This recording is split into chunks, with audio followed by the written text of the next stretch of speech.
तो ऐसे corporate party हो रही थी नगैरो में, और मैंने थोड़ा पी ली थी, और मैं बहुत ऐसे पैशन में भर के सीईओ के सामने जाके बोला कि भाई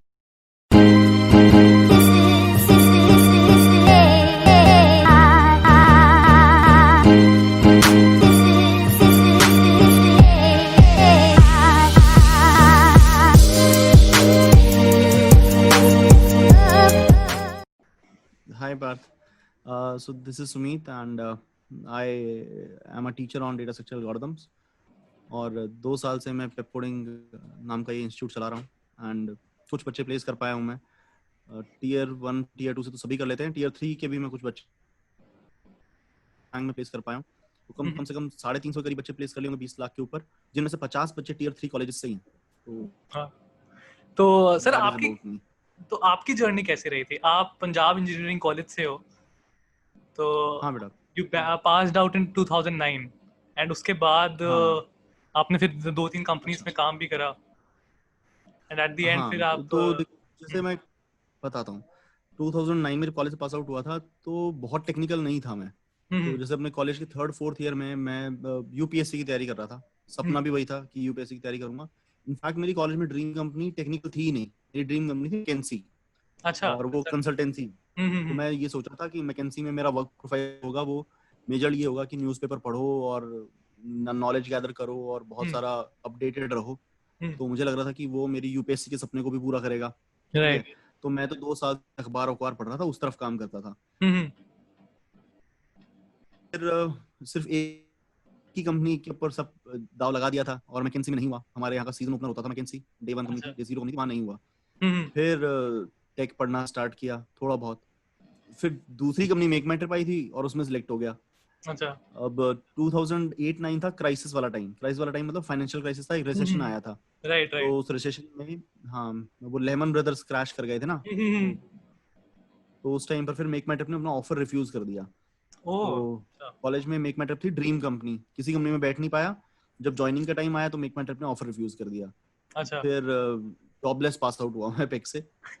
तो बाहर निकलकर then I started my career with Indus Valley Partners. So this company is in Noida, then that is where I started. तो 1.5 साल वहां काम किया। जब मेरे को तकरीबन 5 साल का एक्सपीरियंस हुआ था तो ऐसे कॉर्पोरेट पार्टी हो रही थी नगैरो में, और मैंने थोड़ा पी ली थी, और मैं बहुत ऐसे पैशन में भर के सीईओ के सामने जाके बोला कि भाई मेरे को ट्रेनिंग कराना बड़ा अच्छा लगता है, तो अगर आप मुझे ट्रेनिंग डिपार्टमेंट में मैप कर दो तो फिर मैं बहुत ही हार्ट एंड सोल से काम करूंगा। तो सीईओ बोला कि अभी तो तुम भंड लग रहे हो, कल सुबह आगे बात करना, फिर बात करते हैं। अच्छा। पर फिर तो ऐसा अजीब सा कर दिया, कोई करता नहीं होगा पर ऐसा अजीब सा कर दिया। फिर अगले दिन उन्होंने बात की, उन्होंने कहा कि सही लग रहा है तुम्हारा पैशन, तो मैं तुम्हारे लिए ट्रेनिंग टीम बना देता हूँ और तुम दिखाओ तुम क्या कर सकते हो। तो फिर मैंने नगैरों में 1.5 साल के करीब बच्चे ग्रूम किए, वहां पर बहुत मजा आया। तो वो मेरा पहला ट्रेनिंग का ट्रस्ट था। तो वहां पर मैंने थोड़ा 1.5 साल ट्रेनिंग दिया बच्चों को। फिर स्टार्टअप है कोडिंग ब्लॉक्स नाम से दिल्ली में। तो वही पाइनियर है इस एजुकेशन का दिल्ली सर्किट में। तो फिर मनमोहन गुप्ता है उनके को फाउंडर, वो नगैरो में भी को फाउंडर है। तो फिर उनके टच में आया, तो वो नगैरो में भी को फाउंडर थे और वीएमसी के भी को फाउंडर हैं, और कोडिंग ब्लॉक्स भी उनका है। क्या बात है। तो he is a serial entrepreneur है, अमेजिंग आदमी है। तो उन्होंने कहा कि भाई कोडिंग ब्लॉक्स में करना चाहोगे क्या? तो फिर मैं नगैरो कोडिंग ब्लॉक्स में आया, 1 साल करीब वहाँ काम किया। फिर मुझे बहुत पैशन आ रहा था कि भाई मैं तो एंटरप्रेन्योरशिप करूंगा, खुद अपना करूंगा। तो I started Pep coding in दिसंबर 2017। मतलब ऐसी जरूरत क्या लगी मतलब आपको पेप कोडिंग के? मतलब क्या कोई वॉइड दिख रहा था आपको उस टाइम मार्केट में? यार मेरे ख्याल से सबसे बड़ी बात यही थी कि मेरे को जो खुद का वो कीड़ा था कि मैं खुद करके देखना चाहता हूँ। असल में ऐसा था कि जैसे मुझे पॉइंट प्रूव करना था। जैसे मैं बहुत ही प्रोटेक्टेड बच्चा था बचपन में, तो मम्मी पापा ऐसा करते थे कि भाई तू प्राइवेट जॉब भी मत कर, तू सरकारी करियो, फिर से नहीं टैकल होगा ये सब। तो फिर मुझे ऐसा करना था कि नहीं, मुझे पॉइंट प्रूव करना है। तो इनफैक्ट सच में ये बहुत सारा ना पॉइंट प्रूव करने जैसा ही चला। मैं जब घर से निकला तो मैं आज भी मैं नेगोशिएशंस में बहुत बुरा हूँ, बहुत एक्सेप्शनली बुरा हूँ। जो दुनिया को, जो नॉर्मल बंदे को 100 रुपए की चीज मिलती है ना, दुकानदार मेरी शक्ल देख के समझ जाता है इसको 150 में देनी है। उसे पता है कि मैं 150 में खरीद लूंगा। तो बहुत ही बुरा हूँ इस चीज में। तो इसीलिए मुझे घर वाले प्रोटेक्ट करते थे कि मत कर भाई, बहुत गंदा डूबेगा।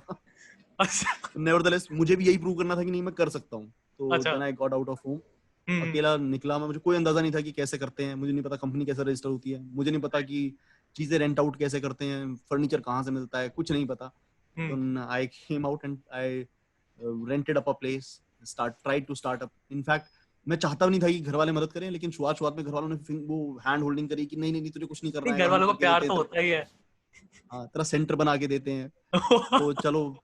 हाँ उन्होंने बनवाया, मैं मुझे गुस्सा आ रहा था कि बनवा रहे हो, मुझे जिद थी मुझे खुद बनाना है, और कहते नहीं हम बनवाएंगे। कर लो भाई कर लो। पर फिर पढ़ाने वाला काम तो खुद ही करना था। ये नाम फिर पेप धीरे कोडिंग धीरे कहाँ से आया? नाम पेप कोडिंग कहाँ से आया यार, इसमें है ये था कुछ, तुम मूवी देखी तुमने परस्यूट ऑफ हैप्पीनेस?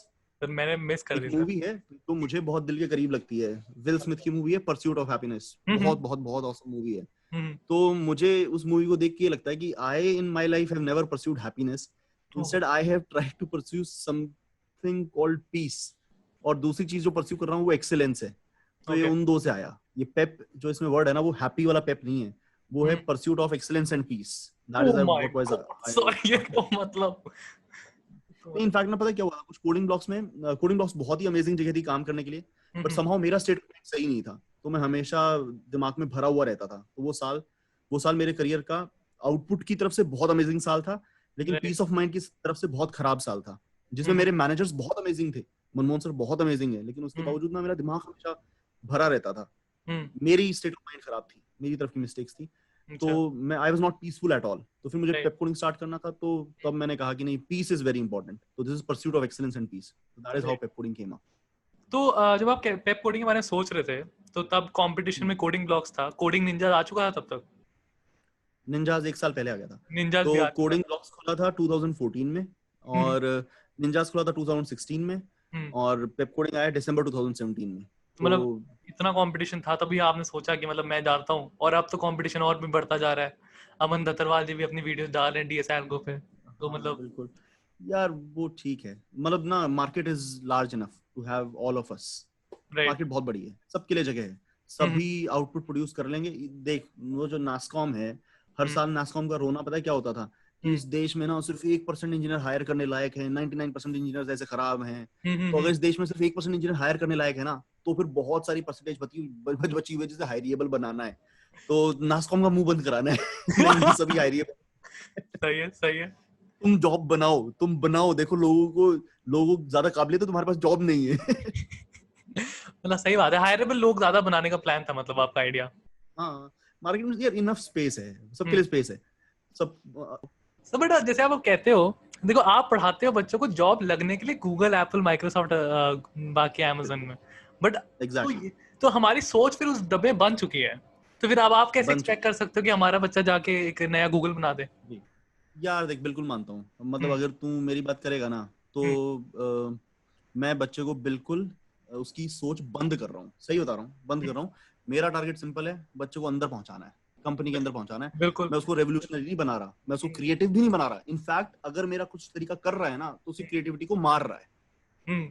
मतलब अगर किसी बच्चे को क्रिएटिव रहना है ना तो वो मेरे पास ना आए, क्योंकि मैं क्रिएटिव नहीं बना रहा, मैं काम कर रहा हूँ बिल्कुल जो मार्केट की डिमांड है।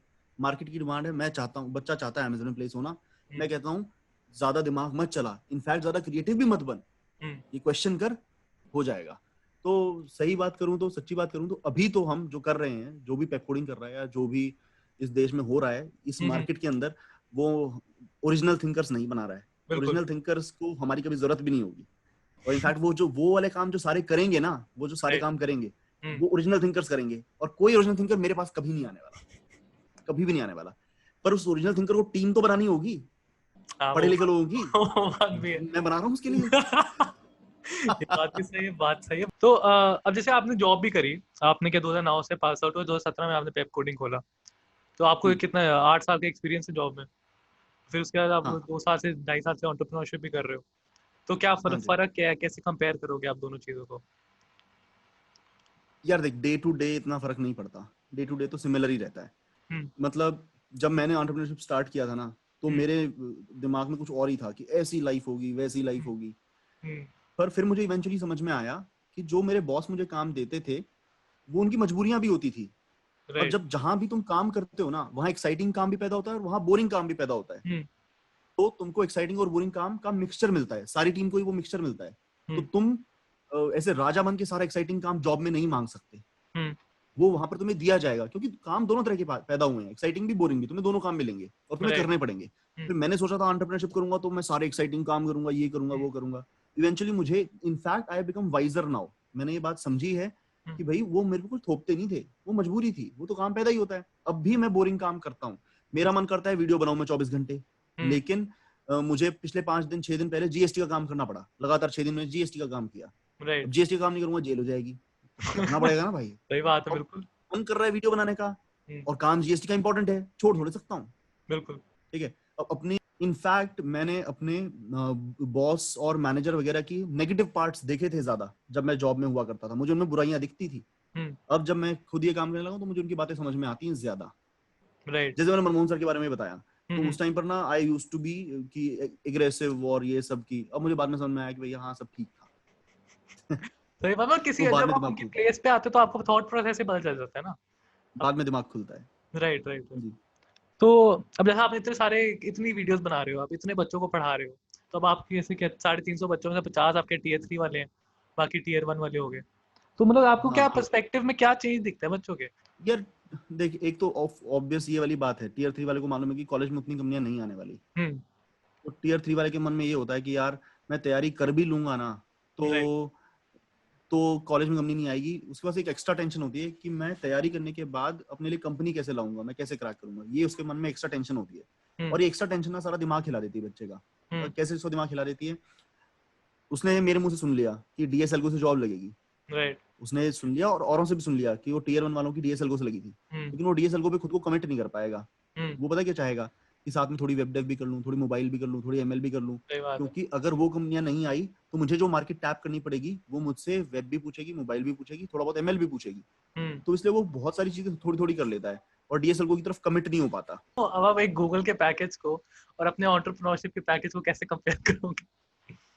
नहीं पैकेज, पैसे तो यार देख, पैसे नहीं कमा पाया मैं। पैसे बहुत कम कमाए हैं। पैसे तो एंटरप्रेन्योरशिप जो पहले था वो तो काफी ज्यादा पैसे थे इससे। और पिछले 2 साल में टोटल मेरा एवरेज निकल कर आएगा 25,000 रुपए महीना। इतना कमा पा रहा हूँ मैं पिछले 2 साल से। तो सर आप ये क्यों क्या कर रहे हो? सैलरी कम ड्रॉ कर रहा हूँ, पर उसको सोचने के कई तरीके हैं। सैलरी कम ड्रॉ कर रहा हूँ, लेकिन टीम तो 1 से 24 की हो गई ना। अब मेरे पास 24 लोग हैं जो अच्छी, जिनमें बहुत सारे लोग 1.5 लाख सैलरी पाते हैं। मैं खुद कम सैलरी ड्रॉ कर रहा हूँ पर बिजनेस ग्रो कर रहा है, राइट व्हिच इज ओके। वो तो ये हुआ कि मैं I do not want to draw salary, तो I do not like drawing salary. ज्यादा सैलरी लेके क्या करूंगा? अच्छा, ये व्हाइट हैट जूनियर के बारे में सुना होगा आपने, कि मतलब 6 साल की उम्र से कोडिंग करवा रहे हैं। तो थोड़ा फ्यूचर के बारे में, जैसे बच्चा 6 साल की उम्र से कोडिंग कर रहा है, सिलेबस में भी चेंज आ गया, तो बच्चे पहले से डीएसआर को करके आ रहे होंगे, तो फिर फ्यूचर कैसे प्लान कर रखा है आपने अपनी कंपनी के लिए? यार जो लॉन्ग टर्म फ्यूचर है वो तो सिर्फ कोडिंग से रिलेटेड नहीं है। मतलब जो लॉन्ग टर्म फ्यूचर है वो अपस्किलिंग से रिलेटेड है। अपस्किलिंग से रिलेटेड है कि हम कोडिंग से निकलकर अपस्किलिंग में चले जाएंगे, कि ये कुछ बंदे हैं इनको अपस्किल करना है। मतलब कुछ ऐसा प्लान है जिसकी तरफ मैं इवेंचुअली ग्रेविटेट करूंगा। हमारे देश में बहुत सारे स्किल्ड लोग हैं, जैसे कारपेंटर है, प्लम्बर है, बहुत सारे स्किल्ड लोग हैं, हैंडीक्राफ्ट्स वाले लोग हैं। और बहुत सारे तुम कॉलेज के चंटू बंटू हो जो इंग्लिश बोल लेते हो लेकिन ना लकड़ी का काम कर सकते हो, ना प्लम्बिंग कर सकते हो, ना हैंडीक्राफ्ट बना सकते हो, लेकिन इंग्लिश बोल सकते हो ना। तो कुछ ऐसा प्लान है कि कॉलेज के चंटू बंटू पकड़ो और इधर से जेन्युइन काम करने वाले बंदे पकड़ो, प्लम्बर पकड़ो, कारपेंटर पकड़ो, हैंडीक्राफ्ट वाले बंदे पकड़ो, इनकी टीम बनाओ। इनकी टीम इसलिए बनाओ क्योंकि ये टीम अब होलसम हो गई, असली क्राफ्ट्समैन है और इनकी सेल्स और मार्केटिंग और मैनेजमेंट में हेल्प करने के लिए कॉलेज का स्टूडेंट है, कॉलेज का स्मार्ट स्टूडेंट जो उनकी सेल्स मार्केटिंग में हेल्प कर सके। Now this team together can earn much more than they could earn singly. Overall ये टीम काफी अच्छा अर्न करेगी, तो we want to go towards that business eventually. Coding is just one part of it, we have started with it, we are not going to stay only at it. तो हम upskilling की तरफ जाना चाहते हैं, से निकल जाएंगे हम। तो मतलब आपका लाइक इनिशिएट आपने इस बात से करा है, बट आपका इवेंचुअली प्लान कुछ और है? मतलब पहले दिन से ये पेप कोडिंग का जो हमने लिखा हुआ है, मैं जो बिग पिक्चर टाइप लिखा हुआ है, तो दैट इज मतलब eventually it goes there. This is where I have started but that is where it goes. आप 6 महीने में जितना बच्चे को स्किल कर सकते हो वो 4 साल की यूनिवर्सिटी नहीं कर सकती। और बच्चे यूनिवर्सिटी में भी यही चीजें पढ़ रहे हैं, बट तभी भी आपके पास आके वही डीएसएल को कर रहे हैं, वही कर रहे हैं। तो आपको क्या लगता है कि मतलब यूनिवर्सिटीज में क्या एक पॉइंट की कमी है, मतलब कि जो आपके वहाँ पे है बट यूनिवर्सिटीज में नहीं है? यार देख, यूनिवर्सिटी में कमी नहीं है। जिस यूनिवर्सिटी में पैशनेट टीचर है वहां पर कोई कमी नहीं है। ट्रिपल आईटी दिल्ली को देखो, वो अलग ही लेवल पे चल रहा है। सही चल बात रहा है। है भाई। Competitive triple IT programmers Delhi, है ना उनके टीचर्स तो। है ना। तो ये यूनिवर्सिटी की बात नहीं है। हम्म, जहां भी कहीं पैशनेट टीचर इन्वॉल्व हो जाएगा वहां पर ठीक है, पर ज्यादातर जगहों पर, और इसमें ना बच्चों पर भी ब्लेम आता है। कहीं कोई पैशनेट टीचर आता है ना, हम्म, तो मैं ऐसा बोलूंगा कि teaching community has been scarred by most by their students only. सबसे ज्यादा चोट बच्चे ही मारते हैं। ओहो। डिसइंटरेस्टेड होकर चोट मारते हैं कि कोई कोई पैशन से पढ़ाना चाहता है, बच्चों को इंटरेस्ट ही नहीं है। तो धीरे धीरे बंदा कहता है मुझे भी इंटरेस्ट नहीं है। तो मैंने अनफॉर्चुनेटली। आपके बारे में पहली बार सुना था, अमन कुमार भैया थे वो ना, सिंग इन यूएसए के एक इंटरव्यू में आए थे माइक्रोसॉफ्ट। तो मुझे उन्होंने बोला कि हाँ सुमित सर मुझे लगा कोई प्रोफेसर होंगे कॉलेज में। मुझे थोड़ी पता आप स्मार्ट डैशिंग हैंडसम सर निकलेंगे। तो तो वहां फिर आप कैसे इंट्रीग करने की कोशिश करते हो बच्चों को, मतलब एज कम्पेयर टू एक टीचर? अब जैसे कोई बच्चे तो नॉर्मल यूनिवर्सिटीज के ही होते हैं ना, बट आप अलग ऐसा कैसा कर पाते हो कि जो बच्चे आपसे पढ़ना चाह देते हैं? यार देख, सिंपल बात है, पॉइंट प्रूव करना पड़ता है। राइट। तुम जितना पॉइंट प्रूव करते चले जाते हो उतने बच्चे आते चले जाते हैं। इनफैक्ट ना एक बहुत अमेजिंग चीज हुई, मैं बताता हूँ वो क्या है। जैसे कॉलेज में ग्रुप्स होते हैं, राइट। ग्रुप्स होते हैं बच्चों के, छोटे हम्म। छोटे ग्रुप होते हैं। ये इस ग्रुप के 5-6 बच्चे हैं, इस ग्रुप के 5-6 बच्चे हैं। तो उस हाँ, ग्रुप का ना एक वीक कोडर मेरे पास पढ़ने जैसे आ गया। अच्छा। तो उस वीक कोडर के ऊपर हमने जी जान लगा दिया। हम्म। और उस वीक कोडर ने धमाकेदार प्लेसमेंट मारी, एकदम बहुत ही ज्यादा धमाकेदार प्लेसमेंट मार दी। सही मतलब है। अनयूजुअल ज्यादा मार दी, अनयूजुअल। मतलब वो सिर्फ ग्रुप का नहीं, वो डीटीयू का सबसे हाईएस्ट पैकेज टाइप्स मार गया। ओहो। तो पूरे ग्रुप को ही चमक जाता है कि भाई ये क्या हो गया ये तो कल परसों ये तक यार, हमारे साथ ही था, अचानक से इतना ज्यादा ऊपर कैसे पहुंच गया। सही तो बात जब है। तुम ग्रुप का एक बच्चा तुम्हारे पास आ जाए और तुम उसको ओवर अचीव करा दो, हम्म। तो फिर सारा ग्रुप ही ये समझता है कि यार कि let us explore what this guy did. Right. तो बस ऐसा ही है। मैं इसको इसके समरी ये बोलूंगा, तुम्हें पॉइंट प्रूव करने पड़ते अब वैसे आपका अब क्या प्लान है, मतलब अब आपने अपने सारे कंटेंट फ्री करवा दिए? मतलब आप कह रहे हो कि हैं। सब हाँ कंटेंट जो यार, बनाएंगे ये मैं सब कंटेंट डेवलप। फ्री रखेंगे। इनफैक्ट ना ये काफी टाइम से था, मतलब काफी टाइम से था, जब से पेपकोडिंग स्टार्ट हुई है। इनफैक्ट पेपकोडिंग स्टार्ट होने से पहले सीबी जब छोड़ी थी और पेपकोडिंग स्टार्ट नहीं किया था, तो मेरा आधा मन ये कर रहा था कि मुझे पेपकोडिंग नहीं खोलना, राइट। मुझे सिर्फ एक यूट्यूब चैनल चलाना है। तो मेरे पास 3 ऑप्शंस थी। सिर्फ ऑनलाइन कर लो, सिर्फ ऑनलाइन कर लो, मतलब यूट्यूब पे कंटेंट बना के डालते रहो। मेरे पास दूसरी ऑप्शन थी कि सिर्फ सेंटर खोल लो। तीसरी ऑप्शन थी सेंटर भी खोल लो, ऑनलाइन भी कर लो। राइट। और तीनों का मन कर रहा था। तो मैं पहली बहुत अच्छे से करना चाहता था कि ऑनलाइन ही करना है मेरे को, बस बच्चे घर से बैठ के बच्चे पढ़ा लूंगा, यूट्यूब पे कंटेंट डालता रहूंगा, उसके एड रेवेन्यू से खर्चा चला लूंगा। इसका बहुत मन था। लेकिन बस मुझे ऐसा लगा कि मुझे डिप्रेशन हो जाएगा अगर मैं बच्चों से नहीं मिलूंगा। मुझे ऐसा लगा कि अगर मैं लोगों से नहीं मिलूंगा और बच्चों से नहीं मिलूंगा तो मुझे डिप्रेशन हो जाएगा। तो मैं पहले की हिम्मत नहीं जुटा पाया, तो मैं दूसरी ऑप्शन पे चला गया। और मुझे थोड़ा थोड़ा रिग्रेट है कि मैंने पेप कोडिंग खोली, सेंटर मोड में खोली, मुझे रिग्रेट है। अच्छा। तो नहीं खोली होती, सीधा यूट्यूब चैनल किया होता, तो अब मुझे यूट्यूब चैनल खोले हुए 3 साल हो गए होते। तो कोई सही बात बात। नहीं, ये मतलब इट्स बात नेवर है। टू लेट, तो आज खोल लिया। तो फिर फ्री इसलिए करा कि तो आपको हमेशा से ही मन था, मतलब ये ऐसा ही करने का प्लान था, वो तो खुल हाँ, गया। अब फोर्स्ड हो गए। था तो हमेशा से मन। हम्म। अब जब कोडिंग खोला तो फिर यहाँ पर टीम को कन्विंस करना बड़ा मुश्किल था। हम्म। वेब कोडिंग खोलने के बाद जब लास्ट ईयर फ्री करने लगा तो टीम को कन्विंस करना बड़ा मुश्किल था। टीम कह रही थी कि वो फ्री कर दोगे, सेंटर में कोई आएगा नहीं, सैलरी कैसे निकालोगे। हाँ, भाई भाई भाई। अब फिर अब मैं अकेला स्टेक होल्डर तो रहा नहीं हूँ, मेरे पास मेरे अलावा और भी लोग हैं वेब कोडिंग में। राइट। तो अगर मैं मतलब उनके बिल्कुल अगेंस्ट जाके कुछ कर देता हूँ तो that is not how any organisation would run. Absolute. तो मुझे उनको कन्विंस करना पड़ता है कि भैया ये करने चले हैं। तो हम्म। मैं उनको कन्विंस नहीं कर पाया काफी टाइम तक कि भैया हमें कंटेंट फ्री कर देना चाहिए। हम्म। और अब भी नहीं कर पा रहा था, अब भी नहीं कर पा रहा था, बिल्कुल डायर सिचुएशन आ गई। तो हमने कहा कि चलो करके ही देख लेते हैं तो फिर हमने कंटेंट फ्री कर ही दिया। और इफेक्टिवली मतलब हमारे लिए फ्री कंटेंट करना बुरा नहीं रहा है। कंटेंट हम्म। फ्री कर रहे हैं तो थोड़ी कंटेंट की वजह से मार्केटिंग हो जाती है। जितने एडमिशन पहले हो रहे थे उतने ही अब भी हो रहे हैं। राइट। तो we never lost any admissions because of making our content free. और कम से कम दुनिया में कुछ लोग पढ़ भी पा रहे होंगे एक्स्ट्रा। जब मैं सोचा मैंने कहा कि आपने बिजनेस मॉडल अप्रोच लिया। तो लेट अस कंसिडर कि हम मार्केटिंग में बहुत बुरे थे। मतलब मैं ये बोल रहा हूँ, वही नेगोशिएशंस, हाँ हाँ। लुकिंग गुड और मार्केटिंग, राइट। इस तरह तो में पेप कोडिंग बहुत एक्सेप्शनली बुरी है। मतलब तुम ना, पता नहीं तुम पेप कोडिंग कितने टाइम से फॉलो कर रहे हो या नहीं कर रहे हो, या तुम्हें अभी भी पता लगा है। तुम पेप कोडिंग को देखोगे तो तुम्हें मालूम पड़ेगा कि रिजल्ट्स के हिसाब से हमारी मार्केटिंग पैथेटिक है, पैथेटिक इतनी। यार ये केस स्टडी करी जा सकती है कि how could you be so bad at marketing, मतलब we were exceptionally bad at marketing, exceptionally bad, बहुत ज्यादा बुरे। मतलब इतने रिजल्ट लाने के बाद भी मुझे, मैं कॉलेज में गया तो बंदे कह रहे पेप कोडिंग तो सुना नहीं कभी। तो मन मर जाता था यार, तेरे कॉलेज का जो बेस्ट प्लेसमेंट है मेरे थ्रू है और तूने पेप कोडिंग ही नहीं सुना। आप भी तो पढ़ाते हो ना, तो मतलब जैसे कोई मतलब ठीक है मैं बोल नहीं रहा, बट जैसे ये एक इंस्टीट्यूट, एक एजुकेशन को जब आप ऐसा बिजनेस बना देते हो तो लोगों के नेगेटिव थॉट्स भी आ जाते हैं, तो उसको आप कैसे बेयर करते हो? यार आ जाते हैं, मतलब मैं तो ना ये कोचिंग माफिया वाला वर्ड मुझे बहुत ही घटिया लगता है। कोचिंग माफिया, हाँ जी भाई। ठीक है, तो अब तुम जैसे डेवलपर हो और तुम जाके सॉफ्टवेयर इंडस्ट्री में काम करोगे, कंपनी में काम करोगे, तो मैं तुम्हें कोडिंग माफिया कहना स्टार्ट कर दूं क्या? तो बात हुई। और सब्जी मंडी में सब्जियां बिक रही हैं तो उनको हम क्या बोलना स्टार्ट कर दें, सब्जी माफिया? कोई बात हुई? कैसा कोचिंग माफिया? अब जैसे जो कंपनीज है माइक्रोसॉफ्ट, अमेज़न, चलो मैं गूगल वगैरह की बात नहीं कर रहा, बट ये वही टिपिकल बार बार क्वेश्चन पूछे जा रहे हैं, मतलब वही उनको क्या 500-600 क्वेश्चन के सेट में से पूछे जा रहे हैं।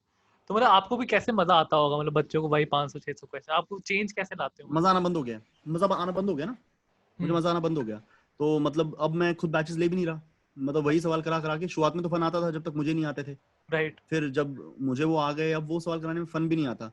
तो मोस्ट लाइकली मुझे काफी उम्मीद है गूगल, माइक्रोसॉफ्ट, अमेजन इतने स्टूपिड नहीं है कि वो उसी पे हायर करते रहेंगे। एक दो साल में पैटर्न पूरी तरह से बदल बदल जाएगा। राइट। और एक्चुअली सिर्फ डीएसएल को, अब पता है क्या है, डीएसएल को बच्चे काइंड ऑफ रट के पहुंच रहे हैं। बिल्कुल बिल्कुल। तो ऐसा थोड़े वो ये थोड़े चाहते हैं। तो राइट। वो भी अपने पैटर्न में इनफ बदलाव कर ही देंगे। They will be able to find out people who are really smart. Right. Google, Amazon, Microsoft में यूं ही नहीं पहुंचे, they are smart people. They will be बिल्कुल। एबल टू फिगर आउट कि इंडस्ट्री रेडीमेड बंदे भेज रही है हमारे पास, ये बंदे नहीं उठाने। तो आई एम प्रेटी श्योर कि वो जेन्युइन स्मार्टनेस निकाल पाएंगे। तो फिर हम लोग चैलेंज होंगे, हमको अपना अगला चैलेंज मिलेगा, how to make right. Them genuinely smart. मैं पूछना है, मेरा पॉइंट था कि लाइक अब जो बच्चे सोच के जाते हैं कि मतलब वही अमेज़न माइक्रोसॉफ्ट क्रैक कर ली, बैंक में आ गया, बट उसका लाइफ कैसे हो जाती है, मतलब how is life after cracking these product based companies? यार देख, अमेजन के बच्चे मुझे खुश नहीं नजर आए। अच्छा। अमेजन के बच्चे मुझे यूनिफॉर्मली थोड़े परेशान नजर आए हैं। हम्म। तो मे बी अमेजन में शायद वर्क एनवायरनमेंट उतना अच्छा ना हो। ओके। और माइक्रोसॉफ्ट वाले खुश खुश लगे हमेशा, गोल्डमैन सैक्स वाले हमेशा खुश लगे। बाकी और कहीं से मुझे ऐसा इशू नहीं लगा कि बच्चे ने कभी ये बताया हो। अमेजन वाले बच्चों ने बताया कि कभी किसी को परफॉर्मेंस रिव्यू पे डाल देते हैं, कहीं पर मैनेजर स्ट्रेस बहुत क्रिएट कर देता है। राइट। अमेजन में बच्चे मुझे खुश नहीं। तो आप लाइक एक एडवाइस क्या देना चाहोगे मतलब कॉलेज स्टूडेंट्स को, जो टीयर 1 टीयर 3 है जैसे भी हो? यार देख, अगर जो बिल्कुल मन से निकल कर आ रही है एडवाइस, जो बिल्कुल मन से निकल कर आ रही है हाँ जी। एडवाइस, वो ये है कि तुम उस स्टेज में पहुंचने की कोशिश करो जहां पर तुम्हें काम फन लगे। अगर राइट। तुम्हें वो वर्क फन लगने लगेगा ना, ठीक तुम्हारा वर्क लाइफ बैलेंस कभी लूज नहीं होगा। है sir, that's about it, and thank you for coming to the show, and ठीक है बेटा।